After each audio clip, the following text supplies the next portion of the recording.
2000, the World Bank, followed by the European Investment Bank, gave its approval to the Chad-Cameroon oil and pipeline project, a $3.7 billion venture with an operating period of 28 years. The project is one of the largest private sector investments on the African continent, led by the Exxon and Chevron oil companies.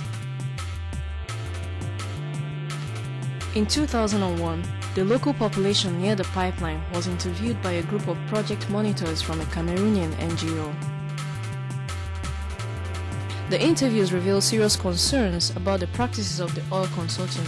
There were reports of intimidation, false information about the project, and inadequate compensation for lost properties. On préfère vivre dans la pauvreté que de vivre dans la richesse et puis 2 jours après, on n'existe pas. Ça ne sera pas notre souhait. Un jour, j'étais dans mon domicile.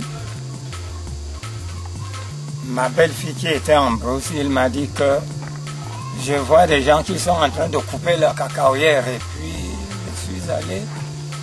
Qu'est-ce qui ne va pas? Elles m'ont dit que laissez, nous avons un travail ici là. Ça a été payé ça n'était pas payé au prix indiqué. Ce temps-là, j'ai écrit jusqu'à être fatigué. J'ai vu seulement une équipe, soit de Jules Brosse ou quoi, qui est venue me dire que allons dans ton exploitation. Ils ont encore pris tous ces dossiers, ils ont emmené en Goumé, ils ont photocopié, ils m'ont venu dire attends, ton argent va venir. Et jusqu'à ce jour.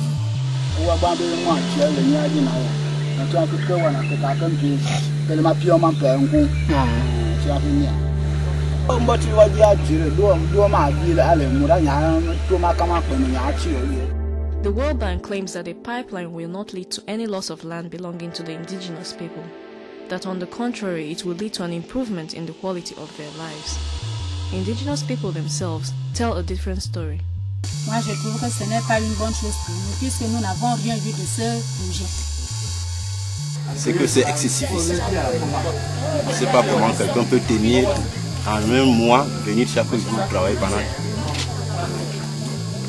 10 heures, 11 heures, 12 heures de travail par jour et faire tout un mois. Donc ce rythme est un peu élevé.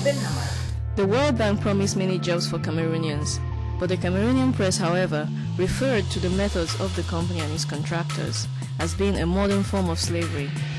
Vous savez que dans ce pays, actuellement, c'est le gangstérisme. Le gangstérisme des entreprises. Si vous essayez de lever la tête, on vous dit.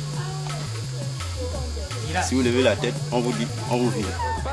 Et actuellement, nous sommes démobilisés. Sans motif.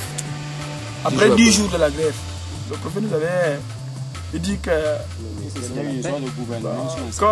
si c'est l'histoire du gouvernement et que le président avait décidé qu'on fasse quoi ou quoi, le pipeline doit passer.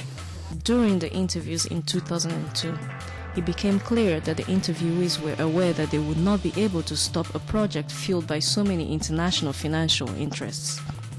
Ironically, it is presented by the World Bank as a model project for future oil development. This, in contrast to the fact that local populations mostly do not have any benefit from the revenues from oil extraction, and that Cameroon is known for its corruption. However, their indignation and anger about the way they were treated in the compensation procedure, the water pollution and the working conditions is so great that several residents who live along the oil pipeline route, as well as workers of subcontractors of the Cameroon Oil Transportation Company, filed an official complaint with the inspection panel of the World Bank.